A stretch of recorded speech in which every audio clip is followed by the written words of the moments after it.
আমাদের লোকেরা মাঝে মাঝে জিজ্ঞেস করে যে বিএনপির সাথে আমরা আবার জোটে যাব কিনা। আপনারা কি মনে করেন, যাওয়া দরকার?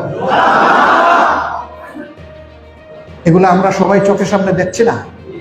আজকে যদি একজন রিক্সাওয়ালাকে জিজ্ঞেস করা হয়, ভাই তুমি বলো তো এদেশে নির্বাচনটা কখন হওয়া উচিত, সেও একটা জবাব দিবে না? এখন সবাই কিন্তু সচেতন, কিন্তু আবার অস্থিরতা আবার শুরু হয়ে গেছে। এই গত পরশুদিন আবার ওনারা নির্বাচনের রোড ম্যাপ চেয়ে বসেছে। এই আন্দোলনের সময় 7-8 বছরের শিশু এইভাবে তার সামনে মাইক্রোফোন ধরে জিজ্ঞেস করেছে তুমি কেন এসেছো। এত চমৎকার উত্তর এক একটা শিশু দিয়েছে। আমি বলি যে ও শিশু হয় কিভাবে, ও তো 70 বছরের পরিপক্ক মানুষ। কাজে আজকে মানুষ কি পরিমাণ সচেতন, সেই জায়গায় আমি যা বলবো মানুষ তাই মানবে, বরঞ্চ মানুষ যা চাইবে, তাদের বিবেক যেখানে সায় দিবে। যারা রাজনীতি করেন মানুষের মনের ভাষা তাদেরকে পড়তে হবে, মনের সাহিত্যটা পড়তে হবে, মনের কবিতা পড়তে হবে, মনের গদ্য পড়তে হবে।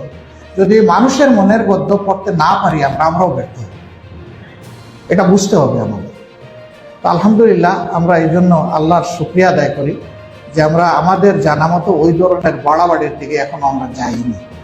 তারপরে এটা আমরা বলতে পারবো না যে আমাদের দোষও নাই, ভুলও নেই, আমরা কোনো অপরাধ করিনি, এটা বলতে পারবো। আমাদের দোষও আছে, ভুলও আছে, অপরাধও আছে। এখন জাতি বহুমুখী সংকট।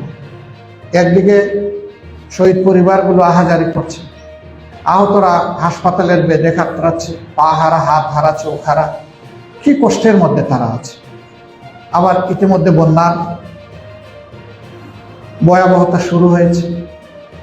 যারা জনগণের জন্য রাজনীতি করে, রাজনীতি তো জনগণের জন্য, তাদের তো উচিত এখন এই বিপন্ন মানুষের পাশে দাঁড়ানো। এই সময়টা ওখানে না দাঁড়াইয়া নির্বাচন নির্বাচন নির্বাচন এই জিকির করলে জাতি এটাকে কবুল করবে, কিন্তু সে তো তারা শুরু করে দিছে। আর নির্বাচন লাগেও তো না। ইতিমধ্যে যেখানে যা দখল করার, ফুটপাত থেকে ফকিরের বাণিজ্য থেকে সব কিন্তু ওনারা নিয়ে নিছে। যা আওয়ামী লীগ 15 বছরে সাজিয়েছিল এর 80% ওনাদের দখলে ইতিমধ্যে চলে গেছে, আর 20 ভাগ বাকি আছে। তো তার কি করবে সরকার? সরকার তো হয়েই গেছে।